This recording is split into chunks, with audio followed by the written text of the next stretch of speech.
Holy City Center Radio is episode 108, and I am your host, Christian Sanger. Today is Wednesday, April 12th, 2023.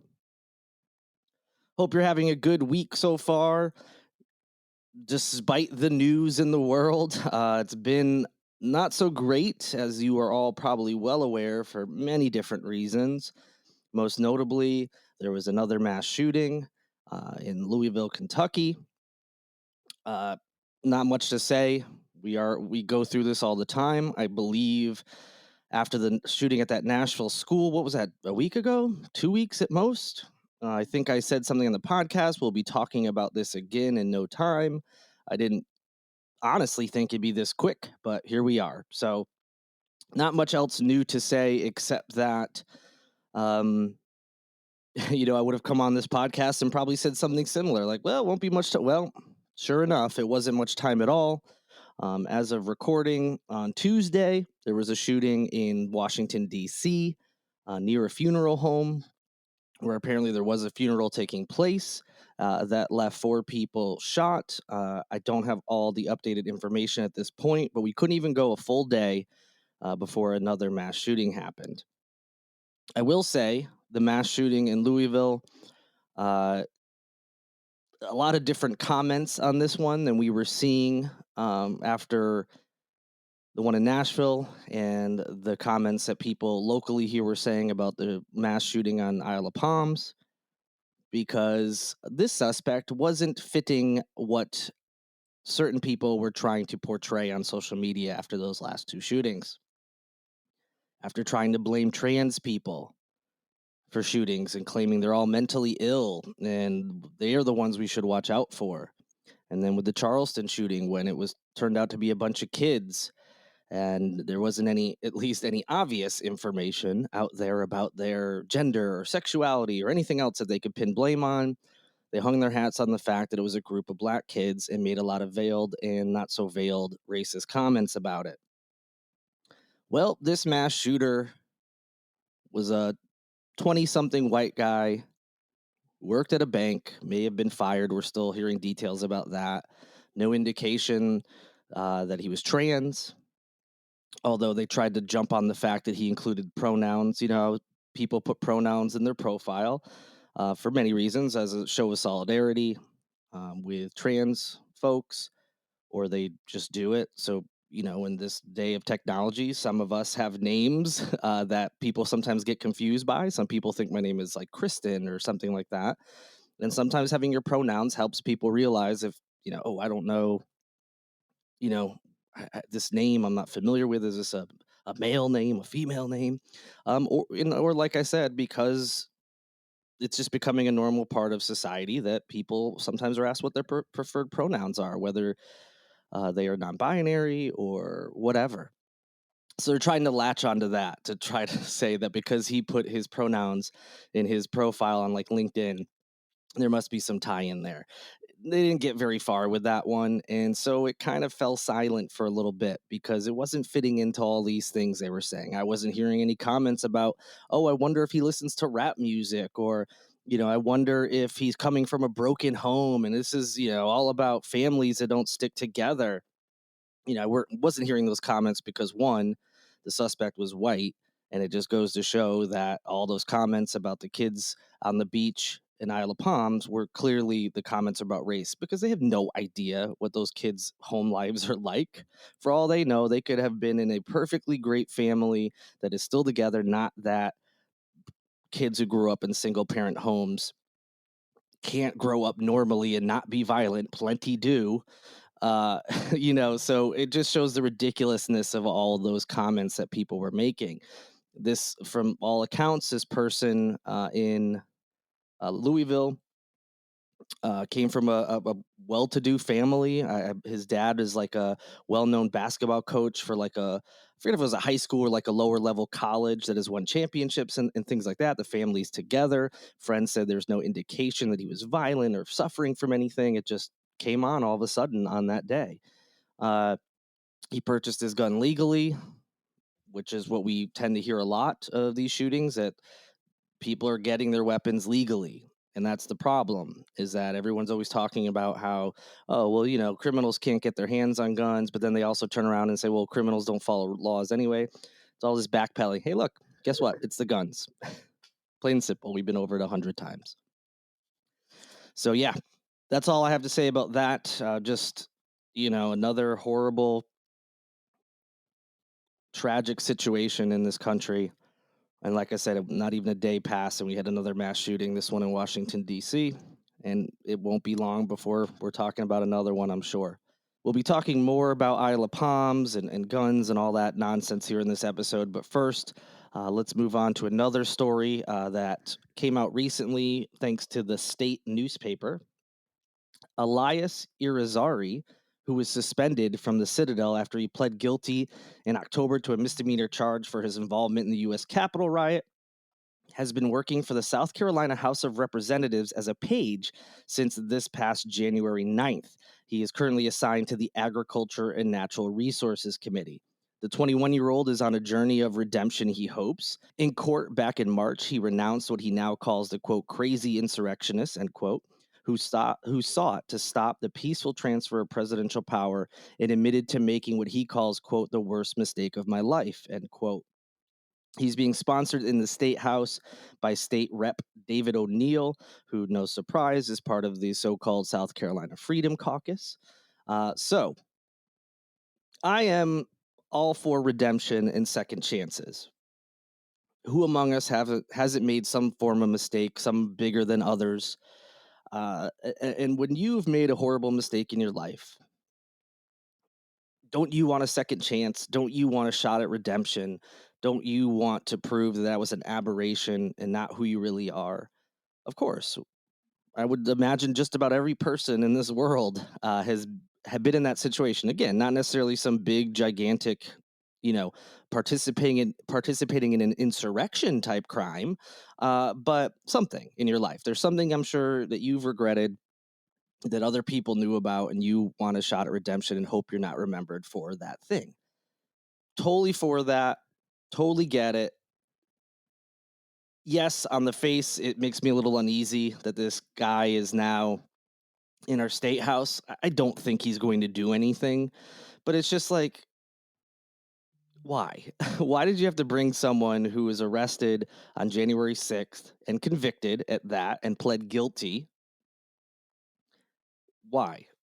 And although Representative David O'Neill was saying the right things in the article, the stuff I mentioned, shot at redemption, yada, yada, yada, it's hard not to think it's well, he didn't really do anything wrong. Insurrection was just a tourist day, and all the other stuff that people from that type of caucus would say about what happened on January 6th. But putting even all that aside, it's also interesting to me that this is the person that Representative O'Neill decided to give a second chance to help get redemption. It's a well-to-do white kid who attended the Citadel. I'd be interested to see who else Representative O'Neill or anybody in his caucus has brought onto their staff to try to help them with redemption from maybe other communities. Bet you there ain't really much, if any. So again, hopefully this kid was honest when he was in court and said he made the worst mistake of his life. Now realizes how ridiculous that whole thing was. The election wasn't stolen, and he can move forward and be a model citizen from here on out. I wish him the best, and I hope he does. He pled guilty.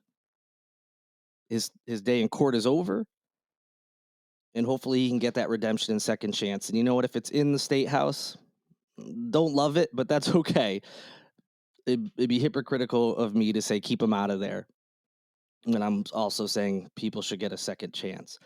I just don't like the optics behind it, with the Freedom Caucus being the person bringing him on, and then the fact that it's like I said, a well-to-do white kid who, was at the Citadel, and I don't see similar outreach being done for people of color or really anybody else. This is one of the first stories I've seen about taking on someone who's been arrested.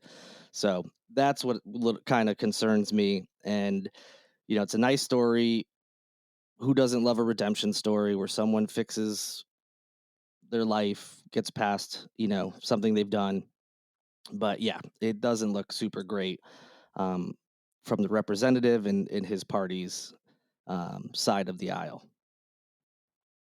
All right, back to Isle of Palms. We've got one update. 4 days after the shooting that happened on Isle of Palms, local police are now saying that the amount of victims is actually 5 instead of 6, which was what they originally said. In the day after, or actually the day of the shooting.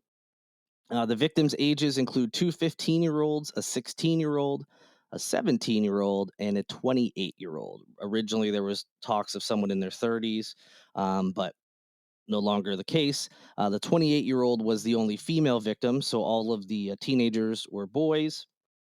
And police said on Tuesday morning that 28-year-old victim is the only one still in the hospital, but they are in stable condition. So good news there. Hopefully they will get out soon, and they won't have a super long road recovery depending on what their injuries are. Police say that the discrepancy in the number of victims was due to Charleston County EMS double counting the victim involved in a motor vehicle accident who was also a victim from the shooting. So you may remember there was an accident on the connector shortly after the shooting, which just made everything more chaotic and shut down the connector for a little bit. So they double counted that person.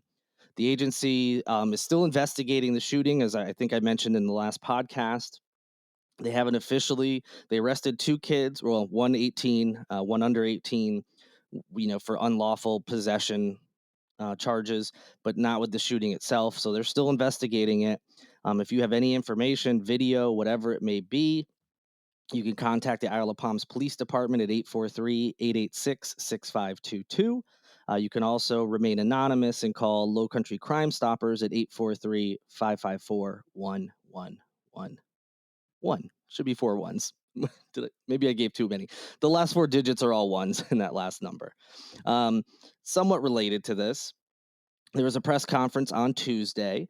Governor Henry McMaster, Kevin Cornett, who is the Isle of Palms police chief, and there was also a member of SLED in attendance, the police chief of SLED, Mark Keel, I believe. I'll double check that as we're talking here.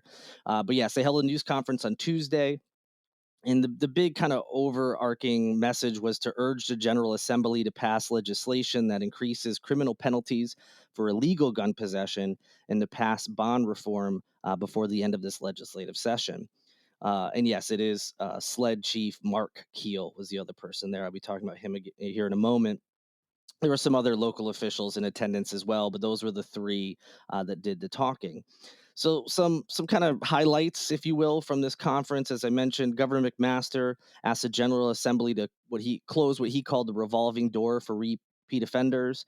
Asked them to pass legislation to increase the criminal penalties for illegal gun possession and fix what he calls a broken bond system in our courts. SLED Chief Keel said that he provided some statistics and said South Carolina has seen murders increase by 52.2% over the last 10 years. He also said that weapons law violations increased in 2021 by 4.2%, but over that same 10-year period, they have increased 80.8%. He also said in 2021, that was the 8th straight year that South Carolina has seen an increase in weapons law violations. SLED Chief Keel also said that law enforcement officers are increasingly encountering armed repeat offenders across the state who are federally prohibited from possessing firearms, but are not prohibited by state law. He said, quote, "This must change," end quote. Keel also said that the majority of stolen guns that they are finding, which a lot of these crimes are saying involve stolen guns, he's saying most of them are coming from cars that they were stolen out of. And he says a lot of them, people aren't even locking the doors, so it's not even like the cars are being broken into. But even if they are, it's just a gun sitting there unprotected. Keel went on to say that police encourage the safe storage of firearms and that leaving them in your car is obviously not a safe place. FYI, this is me talking now, not Police Chief Keel. South Carolina currently does not have any safe storage laws. Other states do. They help protect people by having legislation that says there's certain In certain circumstances, when you don't have your gun on your person, they have to be stored in a certain way. That way, they're not as easily stolen. And there's also sometimes, depending on the state, there could be consequences if your gun is stolen and you didn't have it locked up or you didn't report it stolen, which keeps all these responsible and good guys with guns and responsible gun owners um, putting their money where their mouth is and showing that they are. Because clearly, at least in this state, they are not being those responsible gun owners and good guys with guns by leaving their weapons out to be stolen easily from unlocked cars or locked cars, but the gun isn't in any kind of storage whatsoever. So let's put that out there. Did any of the people at this press conference mention maybe we should pass safe storage laws? Of course not. Did they mention anything about red flag laws? Of course not. In fact, McMaster wanted to be sure that he didn't upset the 2A crowd by saying that they don't believe that they are creating new crimes. They are not going after responsible gun owners. That's always the talking point. Can't create new laws. You're just going to hurt the responsible gun owners. Criminals don't follow laws. So he had to point that out and said that this is just enhancing laws and allowing for the graduation up of repeat offenders. Gotta love the language there. Enhancing the laws. We're not creating new laws. We're enhancing the existing ones. And we're not creating new laws. We're allowing for the graduation of repeat offenders. So when they talk about closing the revolving door for repeat offenders, he mentioned legislation where punishments for each time someone has like a legal gun or gets in trouble, the punishment goes up and up and up and up and up, depending on how many times it's been. They wanted things where bond is not given in certain circumstances, or it's higher bond and stuff like that. So talking out of both sides of the mouth as usual with, we want to do stuff to help. And I'm not saying some of these things won't help, but making sure they don't mention anything that people can latch onto and cry that they're creating new laws that only affect responsible gun owners. And, oh, you're going against the Second Amendment and all that. Their focus was almost entirely on repeat offenders who then commit violent crimes with guns, which of course negates the fact that on Isle of Palms, these were kids who, as far as we are made aware, have no history with arrests, but that could come out. Uh, and so there's no indication that any of what they're talking about would have stopped this shooting. What might have stopped it is, for instance, one of the guns was indeed stolen, and we don't know the background on that stolen gun. But maybe a safe storage law would have prevented that from being stolen, but they don't want to discuss that, of course. So they go to this press conference, admit that there's been problems in the state. Murders are up, weapons law violations are up. We're tired of this. We need to make changes, but really all they want to do is, these are things that they've been trying to do anyway. And again, not saying they're necessarily wrong on these things. And I'm also not saying it won't reduce some gun violence. But of course, it's not going to stop a lot of the gun violence because it's not going far enough and not implementing some of these other measures that other states have that work. So that's what happened at that press conference today. And that'll wrap up our Isle of Palms talk for now. I'm sure we'll have many more updates as we go forward.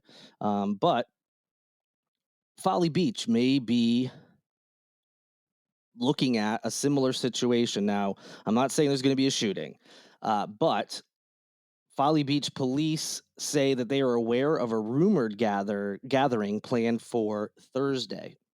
So, Folly Beach Director of Public Safety Chief Andrew Gilreath confirmed to ABC News 4 back on Monday that he is aware of rumors circulating on social media regarding a possible gathering planned for the beach on Thursday.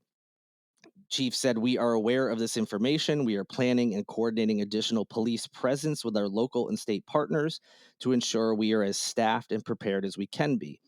Now, ABC News 4 didn't mention what this gathering may or may not be, but during that press conference I just mentioned, they did show a screen capture basically that they blew up to make it really large of it looked like a Snapchat story or maybe an Instagram story where it was like, hey, senior skip day, beach day, whatever it was called.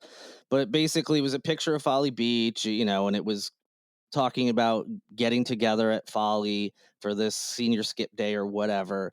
And it said like BYOB, bring your own beer, bring your own bottle, whatever. And then BYOG, which the police claimed to mean bring your own gun. I don't know if that's like actually the case or not. That's what the police said at the press conference. And given what just happened at Isle of Palms, it's good that Folly Beach says they're taking this seriously. So who knows if there even is a gathering plan for Folly Beach? Who knows if that person was making a bad joke, or if something could potentially happen? So be aware of it. Know that there's these things circulating on social media, and just be careful. Just unfortunately, it's probably advice we need for just about everywhere in this country now. Be aware of your surroundings. Nowhere is safe. It's particularly in certain states that have very lax gun laws. Just be aware of what's going on, and take all threats seriously, even if you don't think they are serious. So hopefully everything will go smoothly. Hopefully it's just a hoax or a bad joke, like I said, and everyone will be safe and fine. But I did want to make sure we touched on it, since you may have seen that circulating on social media or watched the press conference and saw the officials talking about it. And with that, that'll put a bow on this episode of Holy City Center Radio, episode 108. Sorry, most of this, as usual, has been about guns and violence and insurrections and all that. But as I said, the news hasn't exactly been great this week. But there are great things going on around Charleston. A lot of it, doesn't need to be expounded on in a podcast, but hopefully we'll get to a point where we can talk about all sorts of good stuff. But if you want to see some of those good news things, go to holycitycenter.com. You can see the latest news. It's mostly about events that are coming to town. It's, whether it's concerts or charitable events, comedy shows, restaurants that are opening, stuff like that. You can also go to holycitycenter.com/events to see what is going on around the city and the surrounding Charleston area. Get out of the house, enjoy some activities or whatever. Take your mind off the news and everything. If you want to support the podcast, you can also go to holycitycenter.com/shop to pick up merchandise, or go to patreon.com/holycitycenter and sign up for one of those tiers. Thank you so much for listening, and thank you to Lindsay Marie Collins with LMC Soundsystem, who produces each and every episode of Holy City Center Radio, and Tyler Boone, whose music you hear in each and every episode as well. Can't wait to talk to you on Friday. Hopefully the news cycle slows down a little bit, and hopefully the remainder of your week goes smoothly, and everything will be okay, right? Until Friday, good night and good luck.